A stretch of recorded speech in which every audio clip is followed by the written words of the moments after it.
السلام علیکم دوستو، آج میں آپ کو پاور پمپ کے بارے میں بتاؤں گا۔ اس ویڈیو میں آپ دیکھ رہے ہیں کہ یہ پاور پمپ ہے جس کی پولی جو سی ہے اپنے ایکسس میں نہیں ہے، یعنی کہ ٹھیک اس کی پولی اپنے اینگل میں نہیں ہے، یعنی کہ اسٹریٹ فارورڈ جو سی نہیں گھوم رہی۔ تو اب ہم اس کو کھولیں گے اور اس کا جو خراب ہونے کی وجہ سے گاڑی کا ویل کافی بھاری تھا، ٹرننگ لیتے وقت کافی زور لگتا تھا۔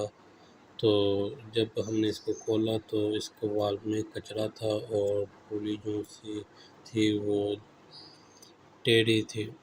اس کے خراب ہونے کی کامن وجہ یہی ہے کہ اس کی جو سیل لیک کر جاتی ہے، جس سے فلوئڈ یعنی کہ یہ ہائیڈرولک آئل سارا لیک ہو جاتا ہے۔ یہ پمپ صرف ہائیڈرولک اسٹیئرنگ والی گاڑیوں میں صرف پایا جاتا ہے۔